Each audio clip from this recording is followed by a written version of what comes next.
आज 29 जुलै 2025 रोजी मार्क्सवादी काँग्रेस पक्षाच्या वतीने नांदेड जिल्हाधिकारी कार्यालयासमोर निदर्शने करण्यात आलेली आहेत। नांदेडमधील सरकारी दवाखाना जो आहे डॉक्टर शंकरराव चव्हाण शासकीय महाविद्यालय आणि वैद्यकीय महाविद्यालय तसेच हॉस्पिटल या दवाखान्यामध्ये अत्यंत बेजबाबदारपणे वागणूक रुग्णांच्या नातेवाईकांना मिळत आहे। त्या अनुषंगाने आमच्या कार्यकर्त्यांनी एक सोशल मीडियावर समाज माध्यमावर पोस्ट टाकली होती 21 तारखेला आणि एक पोस्ट टाकल्याच्या नंतर जे दुसऱ्या आणि तिसऱ्यांदा आलेले डीन आहेत अधिष्ठाता जे आहेत डॉक्टर माननीय सुधीर देशमुख साहेब यांनी आमच्या मार्क्सवादी काँग्रेस पक्षाच्या तालुका कमिटी सभासद असलेल्या कॉम्रेड श्याम सरोदे यांना फोन करून धमकी दिलेली आहे आणि माझ्या तात्काळ कार्यालयात या म्हणून धमकावलेलं आहे आणि तुमच्यावर कारवाई करण्यात येईल असं एकंदरीत धमकीवजा वागणूक त्यांनी दिलेली आहे। याचा आम्ही 22 तारखेला निषेध व्यक्त केलेला आहे आणि नांदेड जिल्हाधिकारी महोदयांना मार्क्सवादी काँग्रेस पक्षाच्या वतीने निवेदन देऊन 29 तारखेला सरकारी दवाखाना खाजगी दवाखाना व इतर यंत्रणेच्या विरोधात आम्ही निदर्शने करणार आहोत असं पत्र दिलं होतं।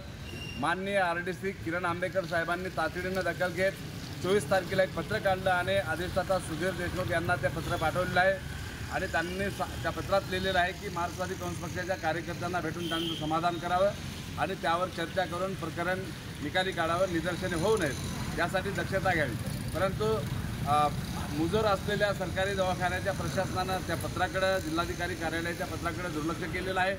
म्हणून आज आम्ही 29 जुलै रोजी नागपंचमी असताना देखील इथं आमचे सर्व कार्यकर्ते येऊन निदर्शने करत आहोत आणि सरकारी दवाखान्यातली जी हेळसांड आहे तिथं अस्वच्छता कायम आहे, स्ट्रेचर उपलब्ध होत नाही, प्रसूती झाल्याच्या नंतर ज्या बाळंतपणीच्या वार्डामध्ये महिला आहेत तिथल्या कर्मचारी ते दादागिरी करून त्या संबंधित महिलांकडून नातेवाईकांकडून पैसे वसूल करत आहेत। एकंदरीतच सिक्युरिटी पण तिथं दादागिरी करत आहेत, पार्किंगवाले दादागिरी करत आहेत आणि सरकारी दवाखाना जे आहे शेकडो करोड रुपये खर्च करून शासनाच्या पैशातून बांधलेला जो आमच्या पैशातून खर्च करून बांधलेला आहे जनतेच्या पैशातून त्या ठिकाणी अत्यंत मोठ्या प्रमाणात दादागिरी सुरू केलेली आहे। त्या दादागिरीचा निषेध आणि त्या दादागिरीवर कुठेतरी चाप लागावी, समिती जिल्हाधिकारी महोदयांनी स्थापन करावी आणि त्या सर्व प्रकरणाची चौकशी करावी। 20 ते 21 जुलै रोजीचे संबंधित वार्डामधले CCTV फुटेज तपासावेत आणि दोषींवर कारवाई करावी अशी आमची मागणी आहे। अनेक वेळा तिथं प्रामुख्याने डॉक्टर नसतात, तिथं शिकाऊ जे विद्यार्थी डॉक्टर आहेत तेच तिथे इलाज करतात आणि त्यामुळे आम्ही लक्ष वेधत आहोत जिल्हा प्रशासनाचं।